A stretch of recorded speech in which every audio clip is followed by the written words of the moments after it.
এই যে এই যে একটা ক্যান্ডেল আমি ড্র করতেছি, বুঝছেন? এই যে ক্যান্ডেলটা ড্র করতেছি, ঠিক আছে? এখন এই ক্যান্ডেলটা ড্র করলাম, এই ক্যান্ডেলের মাঝখান দিয়ে আমি ভাগ করে দিলাম। এই মানুষটারও আমরা হচ্ছে মাঝখান দিয়ে ভাগ করে দিলাম। এখন এই মানুষটার যখন মাঝখান দিয়ে ভাগ করছি, তো এই পাশেও আমার একটা পা, এই পাশেও একটা পা, এই পাশেও একটা হাত, এই পাশেও একটা হাত, এই পাশেও একটা কান, এই পাশেও একটা কান, এই পাশে একটা চোখ, এই পাশে একটা চোখ। এখন এই মানুষটা কিন্তু একটা সিমেট্রিক্যাল মানুষ। কেন? কারণ ও সমতা বহন করছে। ও কি করছে? সমতা বহন করছে, ব্যালেন্স ক্রিয়েট করছে। ওর দুই পাশেই সেম সেম। এখন এক্সাম্পল স্বরূপ এই মানুষটার ধরেন এক পাশের চোখ নাই। এই মানুষটার যদি এক পাশের চোখ না থাকে, যার দুইটা চোখ আছে, তার মতো কি স্বাভাবিকভাবে চলাফেরা করতে পারবে?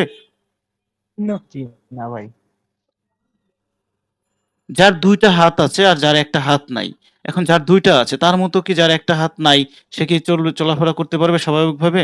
মানে না স্বাভাবিক যত বাবা, পারবে না। কার্যক্রম আছে সব করতে পারবে? না পারবে না না। ভাই, পারবে না। সেম, যার দুইটা পা আছে সে স্বাভাবিকভাবে হাঁটাচলা করতে পারবে। যার একটা পা আছে সে কিন্তু ওই দুইটা পা আলার মতো করতে পারবে না। পারবে? না পারবে না। না দাদা, পারবে না। তো নেচার এবং মার্কেট বোথ দুইটা জিনিসই হচ্ছে সিমেট্রির রুলকে ফলো করে চলে। তো এখন এই যে আমি একটা ক্যান্ডেল ড্র করছি, এই ক্যান্ডেলটাকে আমি যখন হচ্ছে ডিভাইড করে দিলাম, মাঝখান দিয়ে ভাগ করে দিলাম, উপরেও যা আছে নিচেও তো তাই আছে, তাই না?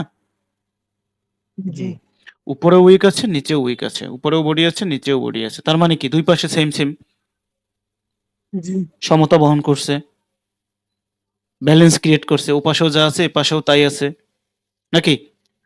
তার মানে এটা সিমেট্রি রুলকে ফলো করছে না? সিমেট্রি রুল মানে কি? সিমেট্রি হচ্ছে সমতা বহন করা বা ব্যালেন্স ক্রিয়েট করে চলা। এখন এই যে ক্যান্ডেলটা আমি ড্র করছি, ক্যান্ডেলের যে কোনো সাইডে এক সাইডে বড় উইক থাকতে পারে। উইক বড় ছোট এইটার বিষয় বা এইটার প্রসঙ্গে আমরা পরে আসতেছি। বাট এই ক্যান্ডেলটাকে যখন আমরা ভাগ করব, হ্যাঁ? যখন ভাগ করলাম তাহলে এই যে উপরের সাইডেও যা আছে নিচের সাইডেও তাই আছে। এখানে উইক বড় থাকতে পারে। উইক বড় থাকলে আমরা কি করব সেটা পরের হিসাব। বাট এখন উইক থাকাটা হচ্ছে জরুরি। এই জিনিসটা একটু বুঝি। তো এই ক্যান্ডেলটাকে যখন আমরা ভাগ করে ফেললাম, তার মানে আমাদের উপরেও যা আছে নিচেও তাই আছে। তার মানে এটা হচ্ছে একটা সিমেট্রিক্যাল ক্যান্ডেল। সিমেট্রিক্যাল কেন? কারণ এটা হচ্ছে সিমেট্রি রুলকে ফলো করছে, বোথ সাইডেই সেম। ও ব্যালেন্স ক্রিয়েট করছে। দ্যাটস ওয়াই এটা হচ্ছে একটা সিমেট্রিক্যাল ক্যান্ডেল। এই যে ক্যান্ডেলটা আমি ড্র করছি এই ক্যান্ডেলটা একটা সিমেট্রিক্যাল ক্যান্ডেল। আর এই সিমেট্রিক্যাল ক্যান্ডেল মানেই হচ্ছে স্টেবল ক্যান্ডেল। আর স্টেবল ক্যান্ডেল মানেই হচ্ছে ওই ক্যান্ডেলের মধ্যে পাওয়ার আছে। ক্লিয়ার? মিউট আছে, মানে নয়েজ জি আছে, ভাই। একটু মিউট করেন। জি দাদা, ক্লিয়ার। এটা হচ্ছে আমাদের একটা সিমেট্রিক্যাল ক্যান্ডেল। সিমেট্রিক্যাল ক্যান্ডেল মানেই হচ্ছে স্টেবল ক্যান্ডেল। আর স্টেবল ক্যান্ডেল মানেই হচ্ছে ওই ক্যান্ডেলের মধ্যে পাওয়ার আছে। এতটুকু বুঝছি কিনা? জি জি দাদা, বসছে।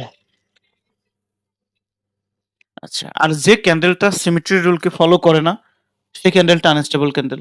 সংক্ষেপ, সোজা হিসেব। এখন এই ক্যান্ডেলটা যদি সিমেট্রিক্যাল হয় তাহলে নিশ্চিত এই ক্যান্ডেলটা নন সিমেট্রিক্যাল, মানে সিমেট্রিক্যাল না এই যে ক্যান্ডেল। কারণ এই ক্যান্ডেলকে আমি যদি ভাগ করি তাহলে দুই পাশে কিন্তু সেম সেম জিনিস নাই, আছে? এই ক্যান্ডেলের জি না দুই ভাই। পাশে কি সেম সেম জিনিস আছে? জি না। এই পাশে এটার উইক না নেই, ভাই। এই পাশে এইটার উইক নেই। এক পাশে উইক আছে আর এই এক পাশে আছে আর এক পাশে নাই। তার মানে তো সেম সেম না, তাই না? তার মানে এটা হচ্ছে সিমেট্রিকের রুলকে ফলো করেনি। আর যে ক্যান্ডেল সিমেট্রির রুলকে ফলো করবে না ওই ক্যান্ডেল হচ্ছে আনস্টেবল ক্যান্ডেল। আর আনস্টেবল ক্যান্ডেল মানে হচ্ছে এক্সেশন ক্যান্ডেল। ক্লিয়ার? জি ক্লিয়ার। সহজভাবে বলছি, এর থেকে আর সহজভাবে মনে হয় না বলা যায়।